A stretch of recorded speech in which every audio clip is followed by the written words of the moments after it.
അപ്പോൾ നമ്മൾ ഇരുന്ന് ജോലി ചെയ്യുന്ന ആളാണ്, അല്ലെങ്കിൽ തീരെ ടൈമില്ലാത്ത ആൾക്കാരാണെങ്കിൽ എങ്ങനെയാണ് നമുക്ക് 4000 6000 സ്റ്റെപ്സൊക്കെ ഒരു ദിവസം നടക്കാൻ പറ്റുന്നത്? അപ്പോൾ നമ്മൾ ഇരുന്ന് ജോലി ചെയ്യുന്ന ആൾക്കാരാണെങ്കിൽ ഒരു 40-50 മിനിറ്റ് ഇരുന്ന് ജോലി ചെയ്തതിന് ശേഷം ഒരു 5 മിനിറ്റ് ബ്രേക്ക് എടുത്താൽ എന്താണ്?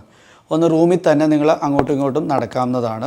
ഒരു വാക്ക് ചെയ്യുമ്പോൾ തന്നെ അതിൻ്റെ ഒരു 2000 ഒരു 250 1000 2000 സ്റ്റെപ്സ് ചിലപ്പോൾ കിട്ടിയെന്നിരിക്കും. അത് കഴിഞ്ഞാൽ നമ്മൾ ഫോണിൽ സംസാരിക്കുന്ന വർക്കിൽ ഫോൺ കോൾ ചെയ്യേണ്ട ആൾക്കാരാണെങ്കിൽ ആ ഫോൺ ചെയ്തുകൊണ്ടിരിക്കുമ്പോൾ നിങ്ങൾക്ക് വേണമെങ്കിൽ വാക്ക് ചെയ്യാവുന്നതാണ്.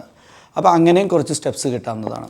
ഞാൻ മെട്രോയിൽ യാത്ര ചെയ്യുന്ന ഒരാളാണ്. അപ്പോൾ ഞാൻ പലപ്പോഴും കാണുന്നതാണ് ആരോഗ്യമുള്ള ചെറുപ്പക്കാർ പോലും നേരെ ലിഫ്റ്റിലോട്ട് ഓടുക ട്രെയിനിൽ നിന്ന് ഇറങ്ങിയ ഉടനെ. എന്തുകൊണ്ട് സ്റ്റെപ്സ് എടുത്തുകൂടാ? അപ്പോൾ ആ സ്റ്റെപ്സ് എടുക്കുമ്പോൾ നമ്മുടെ മൂവ്മെൻറ്റ് കൂടും.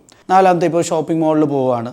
ഷോപ്പിംഗ് മോളിൽ പോകുമ്പോൾ നേരെ ലിഫ്റ്റ് കയറേണ്ട ആവശ്യമുണ്ട്. ജോയിൻറ്റിൻ്റെ ഇഷ്യൂ ഒന്നും ഇല്ലാത്ത ആൾക്കാരാണെങ്കിൽ എന്തുകൊണ്ട് സ്റ്റെപ്സ് കയറിക്കൂടാ? അപ്പം നമുക്ക് സമയമില്ലെങ്കിലും അല്ലെങ്കിൽ നമ്മൾ ഇരുന്ന് ജോലി ചെയ്യുന്ന ആൾക്കാരാണെങ്കിലും നമ്മൾ വർക്ക് ചെയ്യുന്ന സ്ഥലത്ത് ഫ്ലോർ കയറാനുണ്ടെങ്കിൽ സ്റ്റെപ്സ് യൂസ് ചെയ്യുക. അപ്പോൾ അങ്ങനെ തന്നെ നമുക്ക് ഡെയിലി നമ്മുടെ മൂവ്മെൻറ്റ് കൂടുകയും ആക്ച്വലി മൂവ് ചെയ്യാതിരിക്കുന്നതാണ് നമ്മുടെ ഏറ്റവും വലിയ ശത്രു. അപ്പോൾ നമ്മൾ കൂടുതൽ മൂവ് ചെയ്യുകയാണെങ്കിൽ നമുക്ക് നമ്മുടെ ആരോഗ്യം മെയിൻറ്റെയിൻ ചെയ്യാൻ പറ്റും.